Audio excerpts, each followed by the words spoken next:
নবম শ্রেণীর 2024 শিক্ষাবর্ষের শিক্ষার্থীবৃন্দ, তোমাদের সামনে 3 তারিখ থেকে ষান্মাসিক মূল্যায়ন পরীক্ষা শুরু হবে। আমি গণিতের অভিজ্ঞতা 2 অনুক্রম ধারা এটা অনুশীলনীর 5 নম্বর অঙ্কের এখানে ছকের খালি ঘরগুলো পূরণ করো। এটার ব্যাখ্যা সহ আমি অঙ্কটি করে দেখাবো। যেমন 1 নম্বর অঙ্কে এখানে প্রথম পদ এ দেওয়া আছে, সাধারণ অনুপাত আর দেওয়া আছে, খালি ঘর এখানে পদ সংখ্যা n এর মান এবং এস এন অর্থাৎ n পদের সমষ্টির মান বের করতে বলেছে। তাহলে আমরা অঙ্কটি সমাধান করে নিয়েছি। দেওয়া আছে প্রথম পদ এর মান, সাধারণ অনুপাত আর এর মান, n-তম পদের মান, তাহলে পদ সংখ্যা n ইকুয়াল টু কত এবং n পদের সমষ্টি এস এন ইকুয়াল টু কত। তাহলে আমরা জানি গুণোত্তর ধারার n-তম পদ সূত্র a ইন্টু আর এর পর n-1। তাহলে আমরা n-তম পদের মান বসে নিচে হাফ ইকুয়াল টু এর মান 128, আর এর মান have to the power n-1। এখন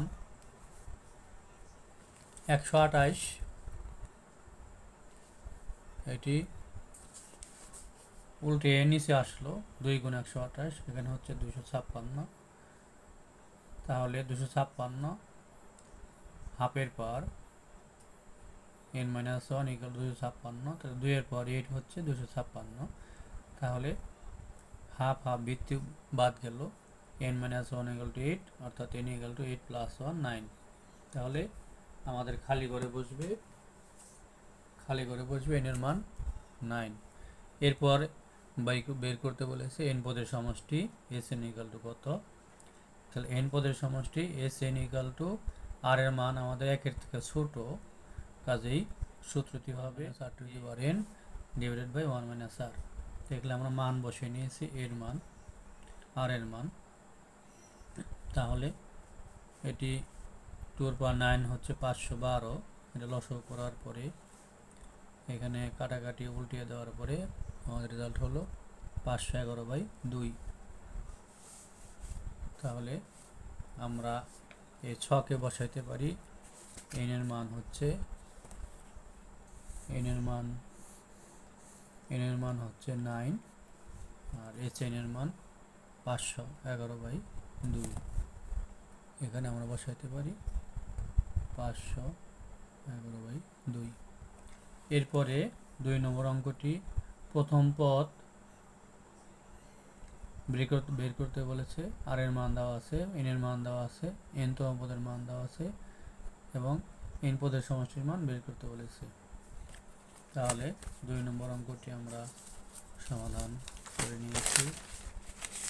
এইভাবে সে একই সূত্র, গুণোত্তর ধারা n-তম পদ ইকুয়াল টু a ইন্টু আর এর পর n-1।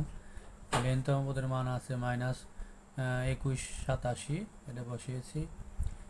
এ মান বের করতে বলেছে, আর এর মান বসিয়েছি, n এর মান বসিয়েছি, n এর মান 8। তাহলে এখানে -3/7 ইকুয়াল টু হচ্ছে -2187 a। তাহলে a ইকুয়াল টু মান বের হলো 1। এখন আবার a চেন, তাহলে n পদের সমষ্টি আর এর মানে এখানেও 1 এর চেয়ে ছোট, তাহলে এভাবে আমরা মান বের করেছি -1640। এরপর 3 নম্বর অঙ্কটি এখানে বের করতে বলেছে পদ সংখ্যা n এবং n পদের সমষ্টি। পদ সংখ্যা, তাহলে এখানে এর মান দেওয়া আছে, আর এর মান দেওয়া আছে, n-তম পদের মান দেওয়া আছে, পদ সংখ্যা n ইকুয়াল টু কত এবং n পদের সমষ্টি এস এন ইকুয়াল টু কত। তাহলে n-তম পদ ইকুয়াল টু সূত্র লিখে আমরা n-তম পদের মান বসিয়েছি, এর মান আর এর মান বসিয়েছি।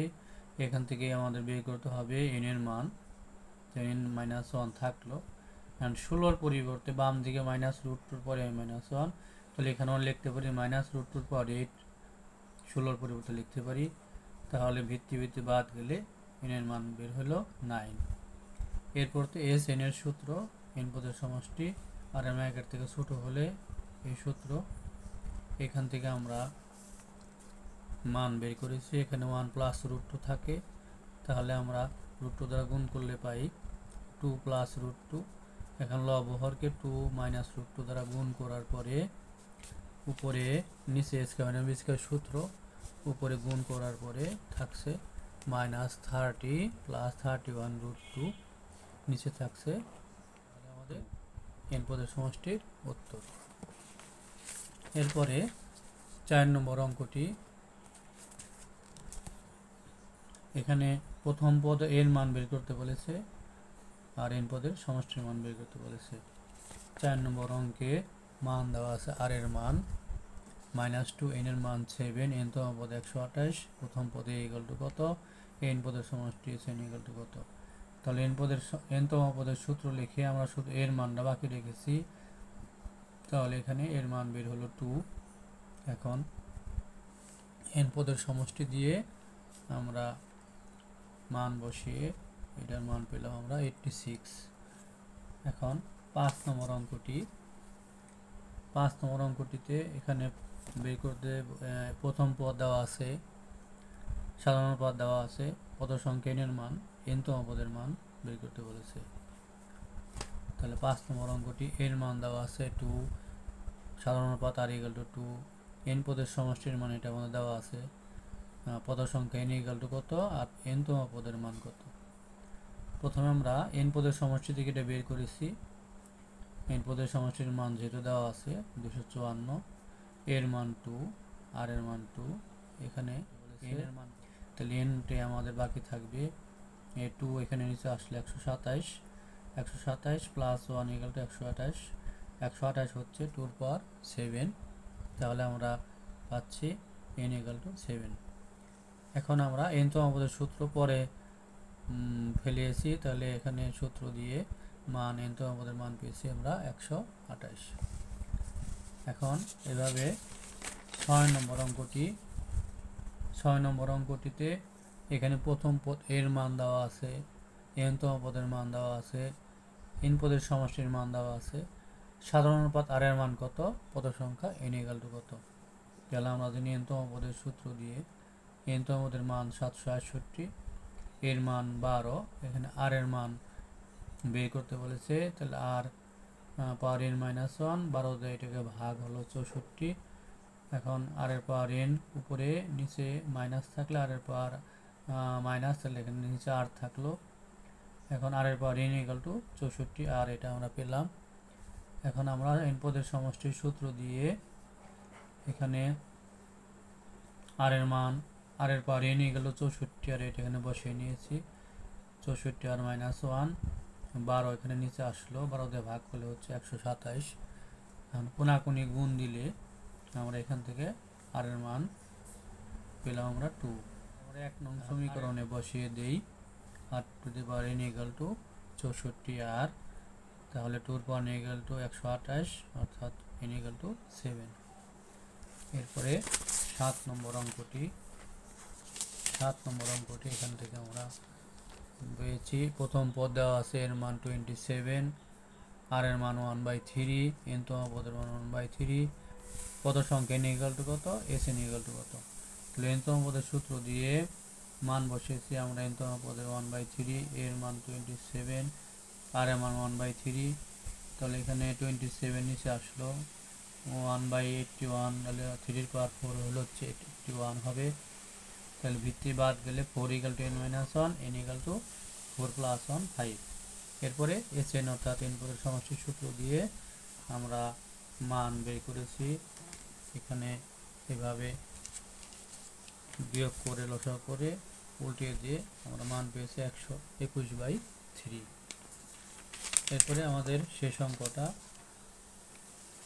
8 নম্বর অঙ্কটি, আমরা জানি n সংখ্যক পদের সমষ্টি s n ইকুয়াল টু সূত্র দিয়ে এখানে r এর মান দেওয়া আছে, পদ সংখ্যা n এর মান দেওয়া আছে, n পদের সমষ্টির মান দেওয়া আছে, প্রথম পদ এর মান কত, n তম পদ কত। তাহলে প্রথমে n সংখ্যক পদের সমষ্টি দেওয়া থাকলে এটা প্রথমে থেকে আরম্ভ করেছি আমরা। এর মান বের করতে হবে, এখান থেকে এর মান বাদ থাকলো, এখানে বিয়োগ করলে থাকে 40 95, কোনাকুনি গুণ দিলে এর মান পেলাম আমরা 3। এখন তাহলে n তো আমাদের সূত্র a ইন্টু r এর পর n-1, তাহলে এখানে গুণ করে পেলাম আমরা 3032। তাহলে শিক্ষার্থী বন্ধুরা, আমার আজকের মতো 5 নম্বর অঙ্কের সমাধান সম্পূর্ণ এখানে শেষ। সবাইকে ধন্যবাদ।